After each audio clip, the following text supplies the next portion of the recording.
Namaku Iyo. Cerita ini aku alami beberapa tahun yang lalu.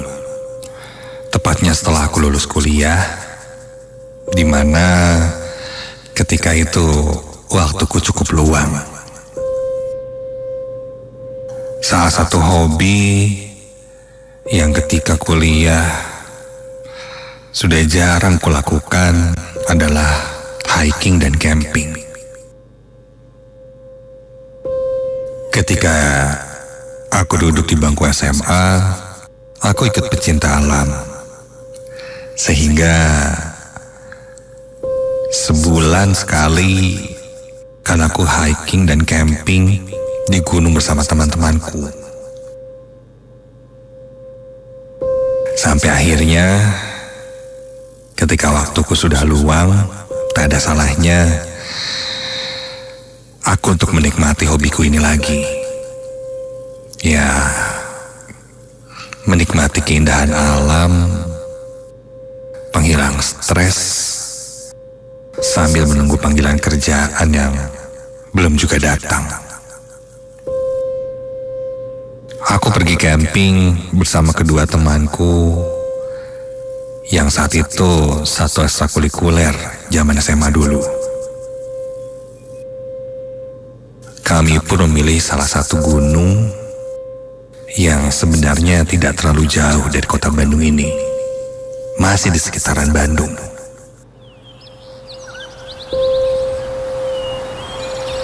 Singkat cerita, kami sampai di gunung itu. Kami langsung melakukan pengecekan barang, lalu kami pun mulai mendaki sekitar jam 2 siang. Jarak tempuh ke atas kurang lebih 4 jam. Jadi perkiraan kami sekitar jam 6 sore kami sudah sampai.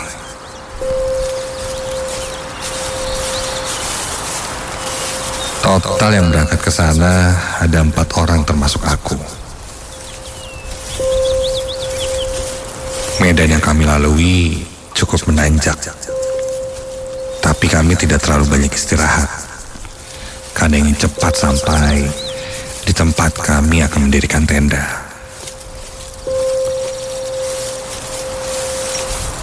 Alhasil, kami sampai lebih cepat dari waktu yang diperkirakan.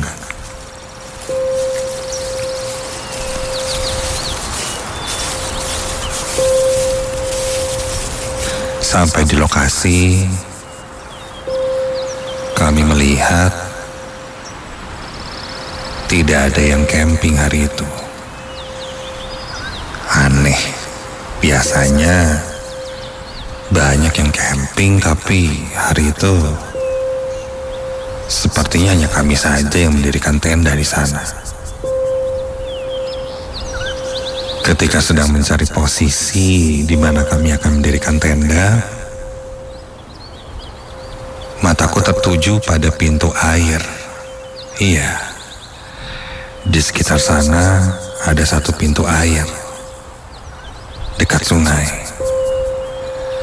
Aku pun menyarankan untuk mendirikan tenda tepat di samping pintu itu, karena ada air yang mengalir dan sungai. Jadi kupikir akan lebih dekat mencari sumber air. Akhirnya tak jauh dari pintu air itu kami mendirikan tenda. Waktu pun berlalu dan malam pun tiba. Api unggun sudah menyala, membuat suasana tidak terlalu gelap. Sepi sekali, senyap. Melihat ke sekitar, cukup gelap. Remang-remang cahaya api unggun menerangi ke sekitar, dan sejauh mata memandang tidak ada siapa-siapa kecuali kami.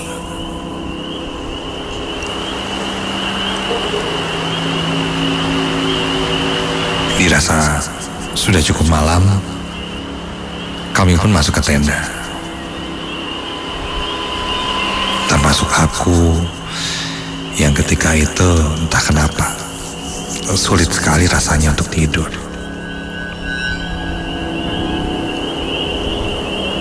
Tak lama, lewat jam 12 malam, kulihat teman-temanku sudah terlelap semua.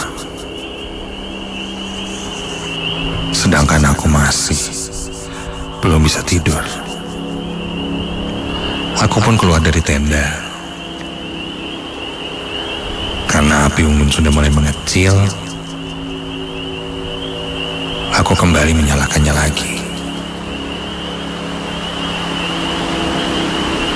Ketika itu samar ku dengar ada suara langkah dari sisi yang lain. Seperti langkah kaki sepatu yang menginjak rerumputan kering. Mungkin pendaki lain yang sedang turun atau akan naik.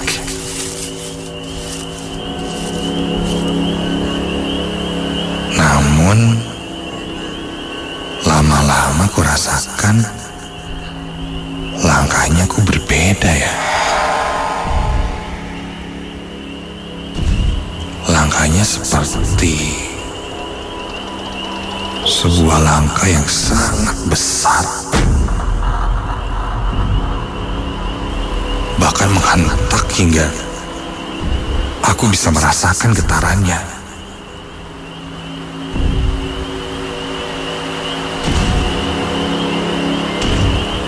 Aku coba lihat ke sekitar.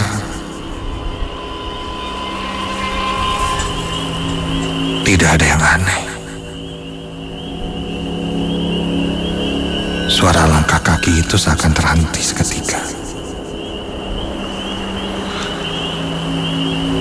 Tiba-tiba, suara gemuruh angin membuat ranting-ranting dan daun-daun bergesekan di pohon-pohon besar yang tinggi itu. Ditambah suara air mengalir dekat pintu air.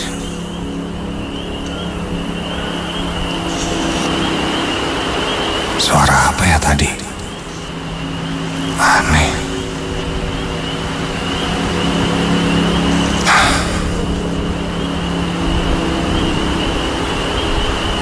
Aku coba pasang telingaku lagi. Kali ini aku mendengar suara gemericik air. Iya, aku dengar suara gemericik air seperti ada yang sedang berada di dekat sungai itu, sedang memainkan air sungai.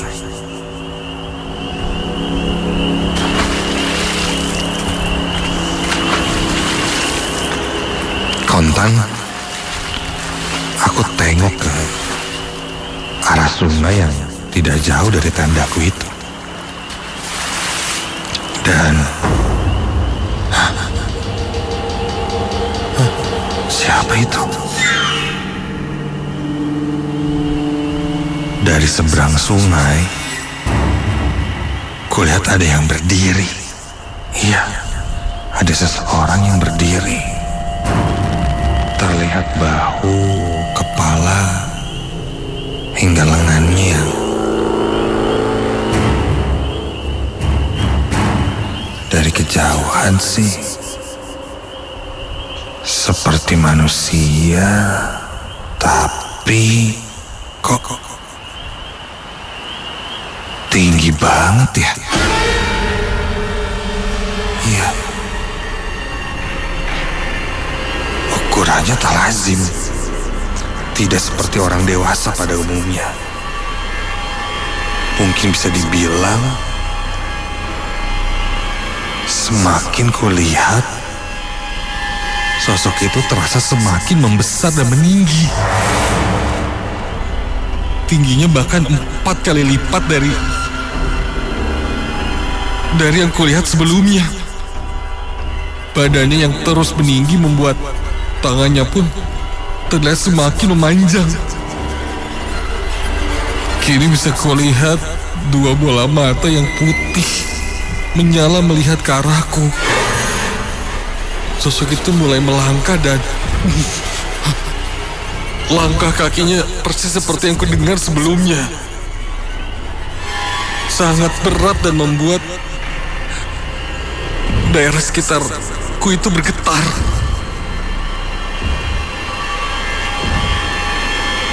Dan ketika dia melangkah mendekatiku, astaga,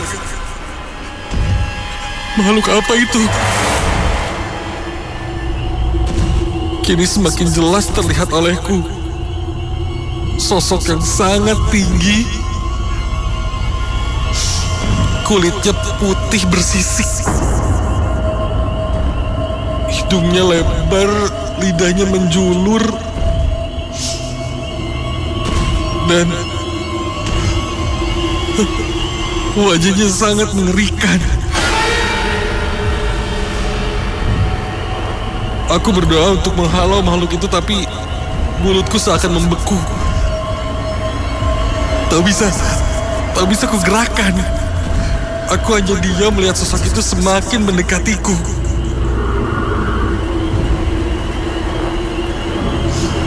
Terdengar juga suara geraman yang membuat pohon-pohon di sekitarku bergemuruh seperti terkena angin.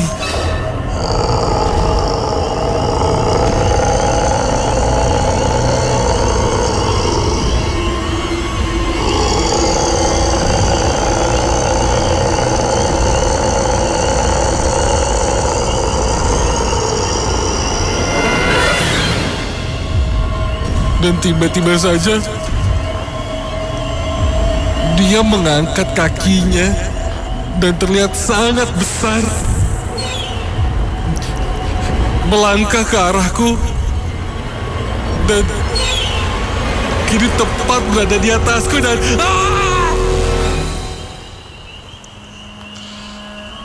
Aku tak sadarkan diri seketika itu. Ketika aku sadar, hari sudah pagi. Ketika aku terbangun, teman-temanku sudah berada di sekitarku. Katanya semalam, aku tidur di sisi sungai. Ketika mereka bertanya kenapa, aku tidak langsung menceritakan apa yang kualami. Namun yang jelas, ini pengalaman yang menakutkan bagiku.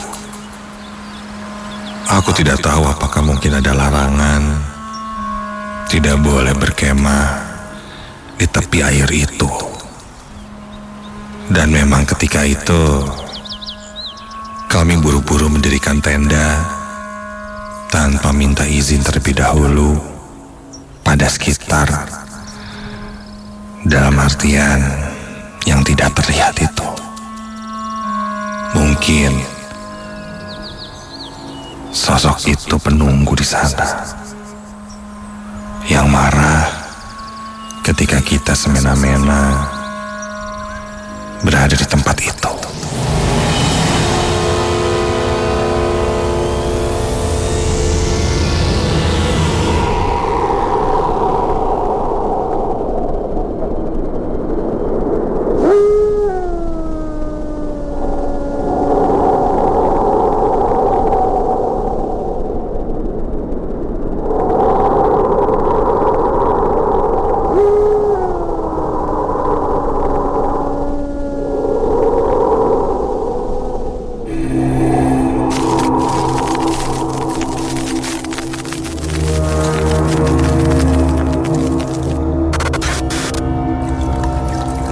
Memasuki akhir tahun, pasti identik dengan yang namanya liburan.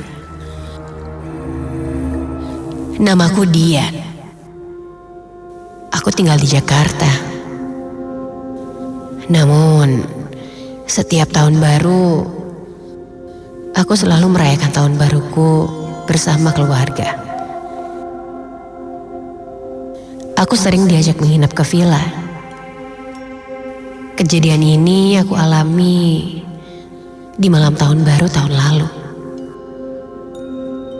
Keluargaku memilih untuk menginap di daerah yang dekat saja. Lalu, ibu dan ayahku menyuruhku untuk memilih sebuah villa di daerah Bogor. Aku pun mencoba memeriksa melalui situs booking online. Aku mencoba mencari satu persatu dan ternyata sudah full book semua. Aku pun coba terus mencarinya hingga ada villa yang masih available. Villa itu nampak seperti mewah dengan cat berwarna putih.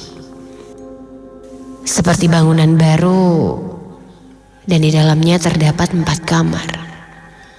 2 kamar di lantai bawah dan 2 kamar lagi di lantai atas. Lalu terdapat 2 kamar mandi di lantai atas dan di bawah. Villa ini pun mempunyai city view yang bagus. Harganya pun bisa dibilang murah. Aku pun menunjukkan villa tersebut kepada kedua orang tuaku. Dan mereka pun setuju untuk menginap di villa itu. Aku berangkat bersama ayah, ibu, om, dan tanteku. Aku pun mulai berkemas. Karena keluargaku berangkat sekitar jam 8 pagi. Dan kami tahu traffic pun akan lumayan padat. Jadi kami memutuskan untuk berangkat cepat.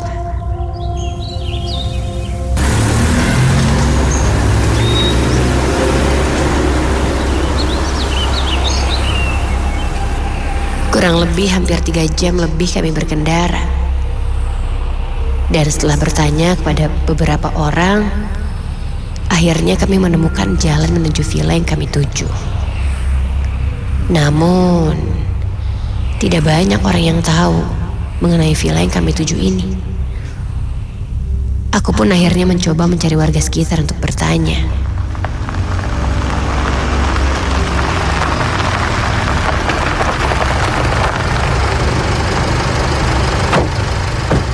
Permisi Pak, Bapak tahu villa ini enggak? Tanyaku kepada warga sekitar. Lalu dia menjawab, katanya ada di depan sana. Orang itu pun menunjuk arah rumah yang dari tadi sebenarnya sudah kami lewati hampir 3 kali. Tidak satu pun di antara kami yang menyadari bahwa itu adalah villa yang kami cari.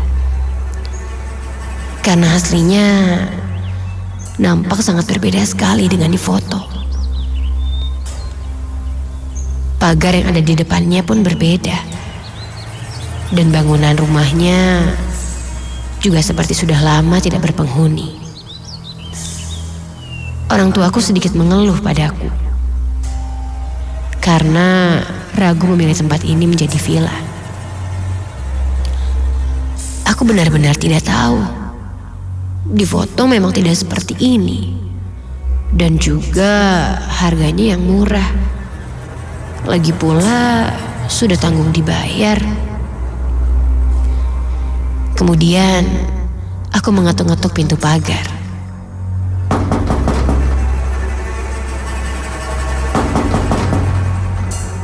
Lalu keluarlah seorang bapak-bapak tua.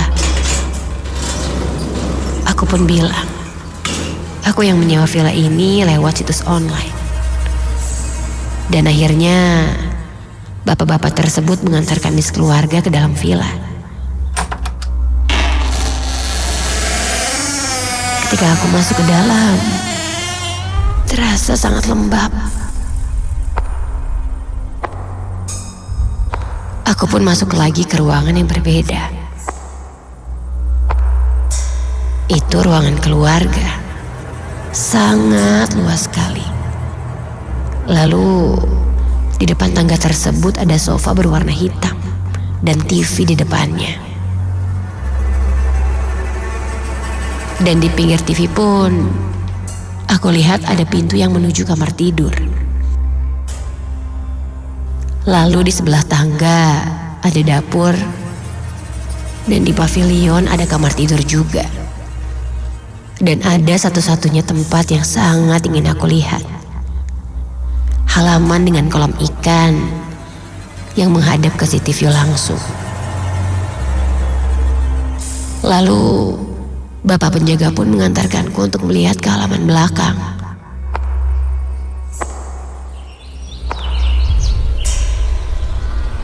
Sangat terlihat berbeda sekali dengan di website.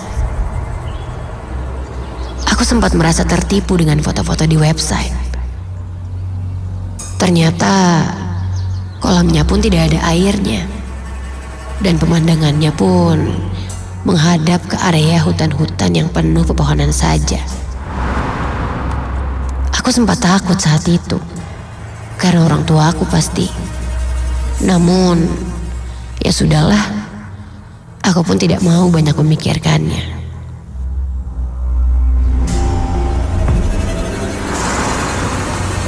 Singkat cerita, akhirnya kami pun mulai membagi kamar tidur. Aku pun langsung ke lantai atas. Dan ternyata di lantai atas ini lebih tradisional. Dengan lantai kayu. Untuk itu, aku memilih untuk tidur di bawah saja. Ayah dan ibu di lantai atas. Lalu om dan tanteku juga tidur di atas.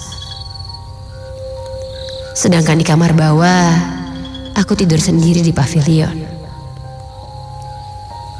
Sekitar jam 8 malam, aku teringat bahwa kami belum membeli persiapan untuk bakar-bakaran.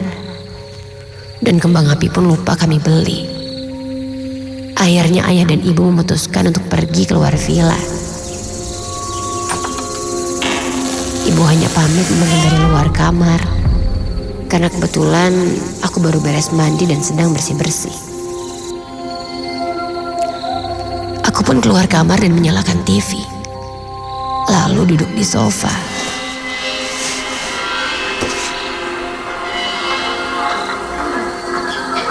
Sambil mencoba scrolling media sosialku.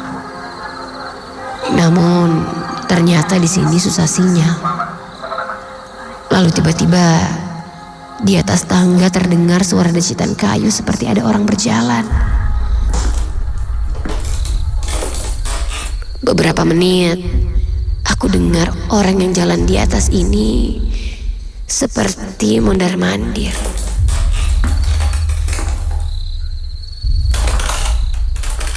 Aku pun meneriakinya dari bawah. "Ya, Bu, Tante, Om." Namun tidak ada jawaban. Tapi suara orang berjalan itu masih ada. Akhirnya aku pun naik ke lantai atas untuk memastikan.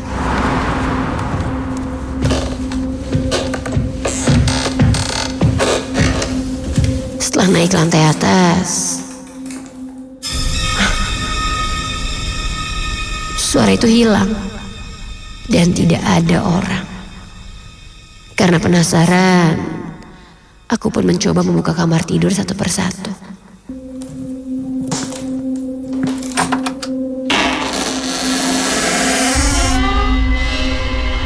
Tidak ada orang. Lalu, ku coba untuk membuka pintu lainnya.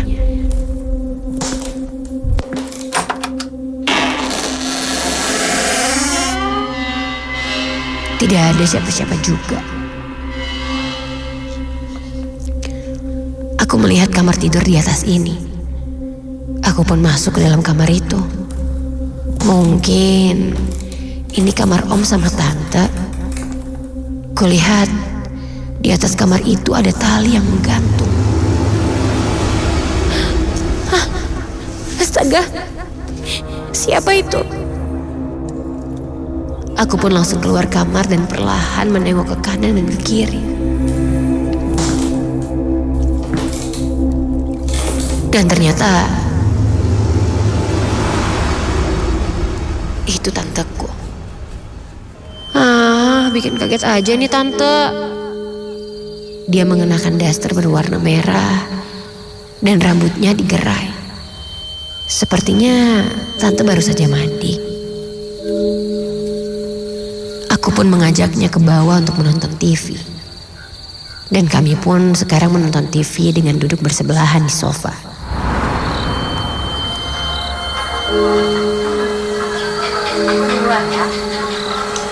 Sampai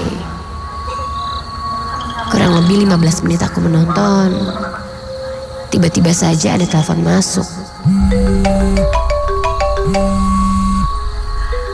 Dan setelah kulihat, ternyata itu ayah. Aku pun mengangkatnya. Halo, kenapa ya?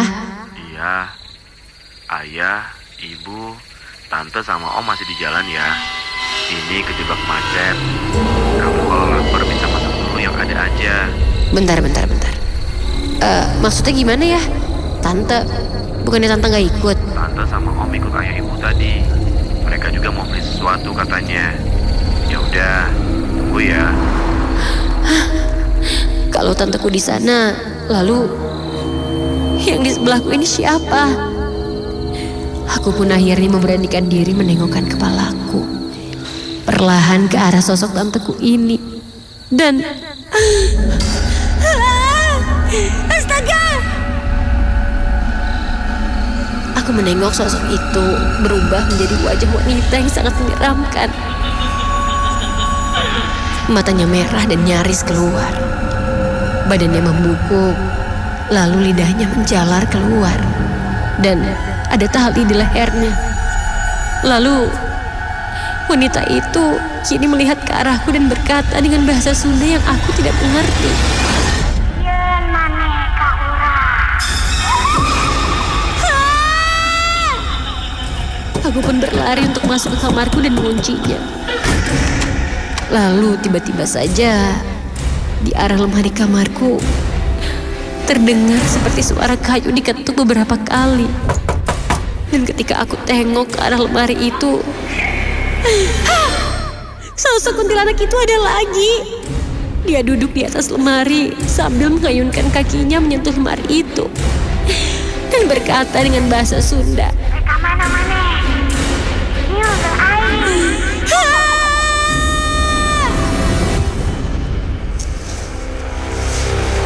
Aku terbangun, sudah ada di ruang tengah, dan keluargaku sudah ada bersamaku. Keesokan harinya, kami pun berkemas pulang dari pagi hari.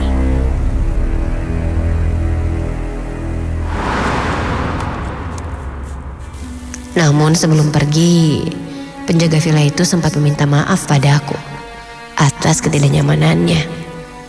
Karena memang villa ini beberapa tahun yang lalu sempat tidak beroperasi dan dikosongkan sudah lama. Baru kali ini dibuka lagi. Itu pun sebelumnya tidak ada ritual selamatan di rumah ini. Ini mungkin akan jadi sebuah pengalaman yang tidak pernah aku lupakan selama merayakan tahun baru.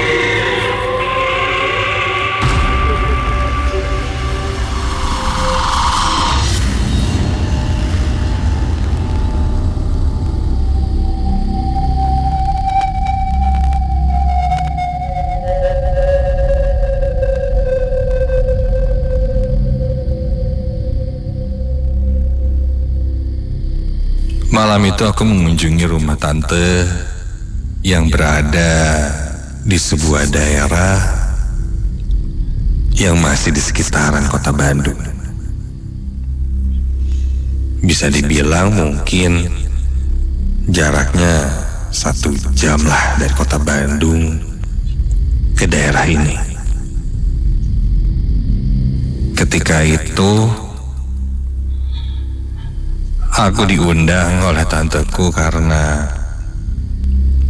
ada hajatan di mana ponakanku itu sunatan. Namun karena satu dan lain hal, aku bisa datang ke rumah tanteku itu malam hari. Bahkan acaranya pun katanya sudah selesai.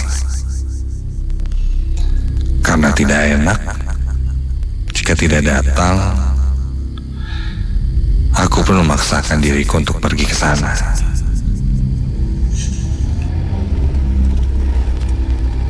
Malam itu perjalanan cukup padat. Sampai akhirnya aku pun menelusuri jalan yang cukup asing bagiku. Aku cukup jarang ke daerah sana. Terakhir kali pun ketika ke sana, aku tidak menyetir sendiri, tapi diantar oleh orang tuaku atau saudaraku yang lain. Mengandalkan bantuan maps, aku pun menuju ke rumah tante. Orang tuaku dan saudara-saudaraku yang lain berencana memang menginap di sana. Jadi ketika aku menyusul malam hari, sepertinya ini bukan masalah. Namun yang jadi masalah untukku, aku tidak tahu jalanan itu. Aku coba telusuri dan melihat ke arah maps.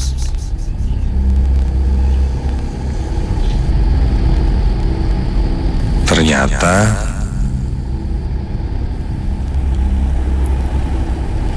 dari kota atau jalan besar, rumah tanteku ini masih jauh lagi ke dalam.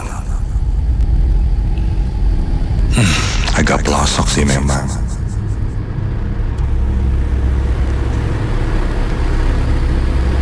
Semakin lama, jalan semakin sepi. Tidak kulihat ada satu kendaraan lain selain kendaraanku.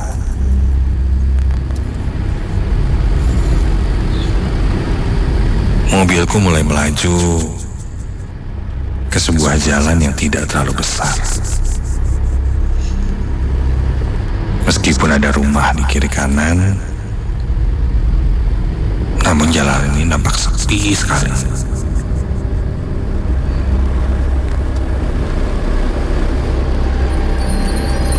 Ketika melaju, samarku dengar ada suara seperti lonceng. Iya. Dan ketika aku lihat, di depanku ada delman. Delmannya terlihat berada di tengah jalan, cukup menghalangi jalanku untuk melaju ke depan. Dari belakang, kulihat delmannya tidak berpenumpang. Hanya ada satu kusir yang mengendalikan kudanya. Namun karena dari belakang, aku tidak terlalu melihatnya cukup jelas. Yang pasti, perjalananku agak terhambat gara-gara delman itu.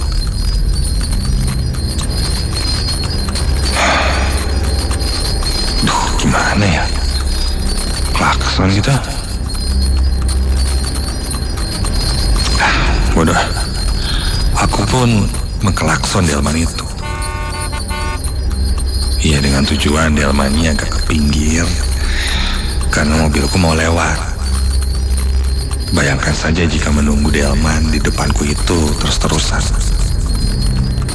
Mau sampai kapan nyampenya?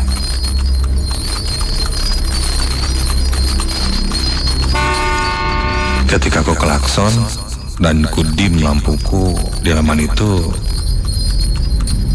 masih tetap saja berada di tengah. Hingga Hingga ketika ada satu jalan yang cukup besar, aku mengambil kesempatan itu untuk menyusul delmannya. Aku langsung gas dan kususul delman itu.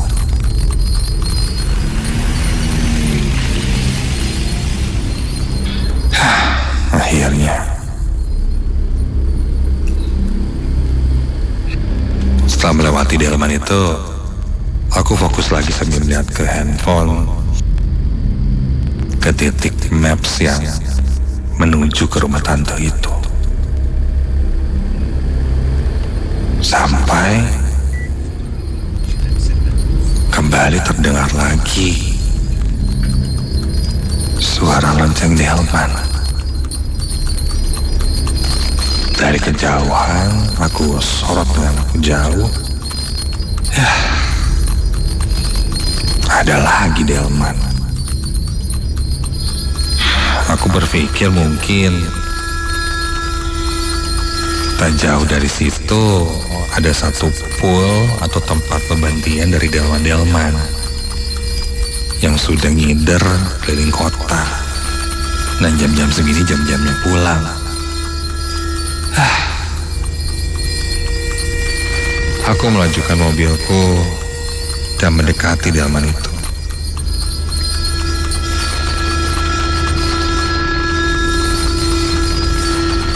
Dan ketika sampai tepat di belakang delman itu,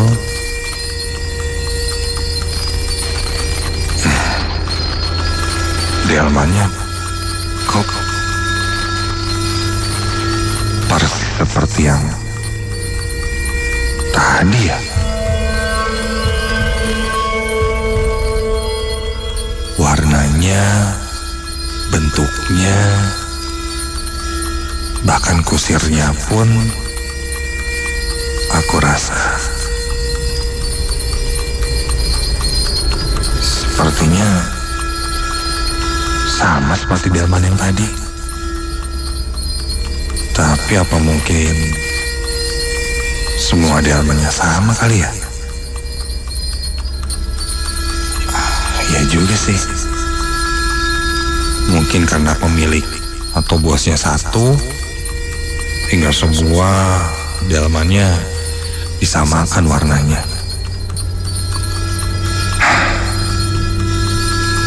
Aku tidak terlalu berpikir yang aneh-aneh sebenarnya. Yang jelas, bagaimana caranya aku bisa menyusul lagi delman itu.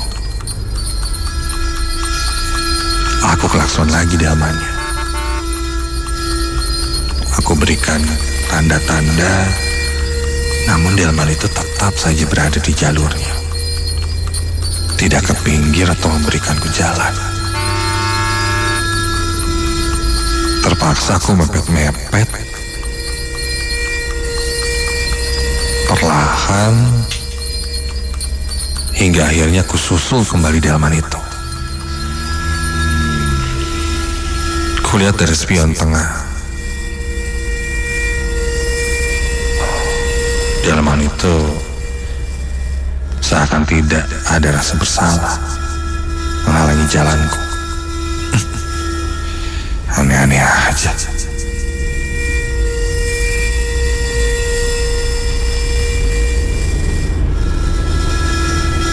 Kulihat dari titik maps, sebentar lagi aku akan sampai.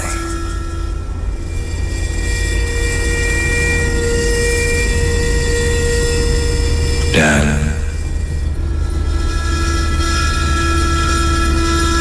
untuk yang ketiga kalinya, aku melihat lagi delman di depanku.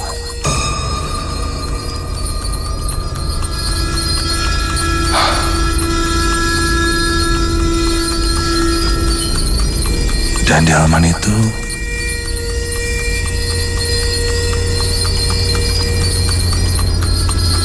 sama persis dengan delman yang sebelum-sebelumnya.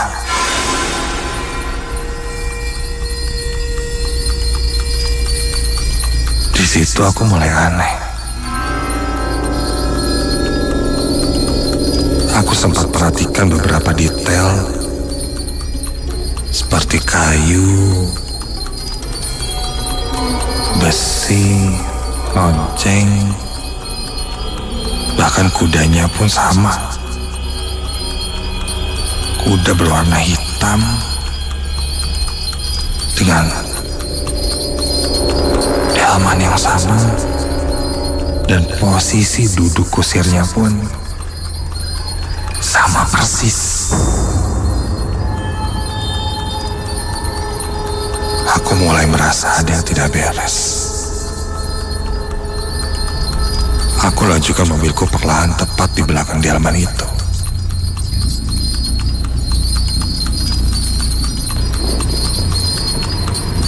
Suara lonceng delman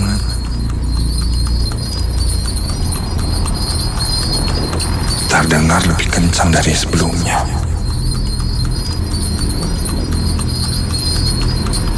Aku coba klakson lagi delman itu.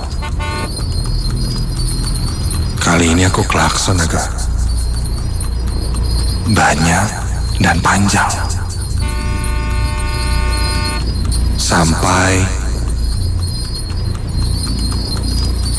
delman itu berhenti. Iya, tidak seperti yang sebelumnya. Delman ini berhenti, dan kulihat kusirnya diam, menghentikan kudanya. Sesekali kudengar suara kuda dari delman itu.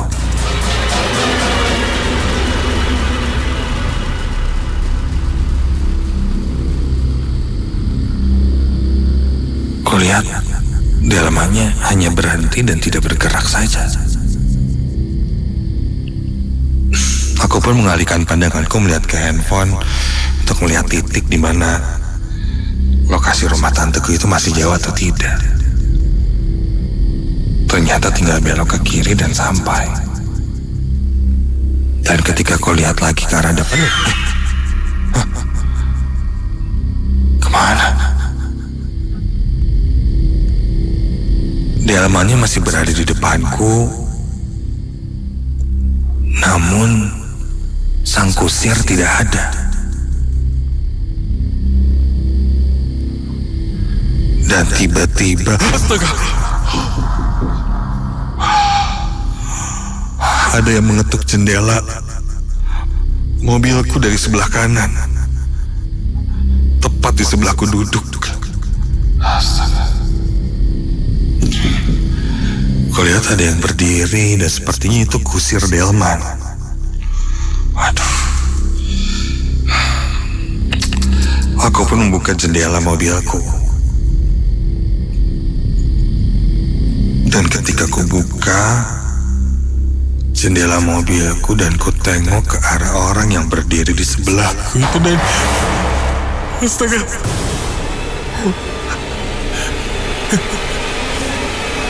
Berdiri tepat di sampingku sosok laki-laki yang mungkin bajunya sama persis seperti kusir yang tadi kulihat. Memakai baju seperti tangsi hitam-hitam dengan dalaman putih, namun kulihat sosok itu tanpa kepala. Aku langsung memencet klakson mobilku terus-menerus. Aku tutup jendela dan aku pejamkan mataku.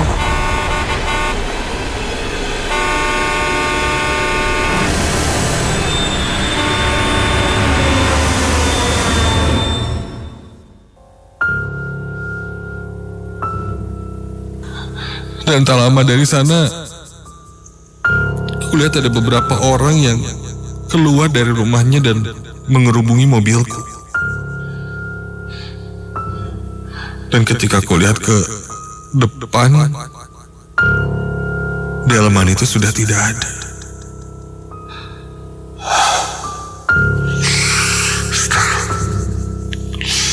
Aku pun langsung dibawa oleh warga sekitar menuju ke rumah tanteku. Kegaduhan malam itu membuat orang bertanya-tanya apa yang terjadi. Aku pun ceritakan apa yang kulihat tentang kereta delman dan sosok kusir tanpa kepala itu.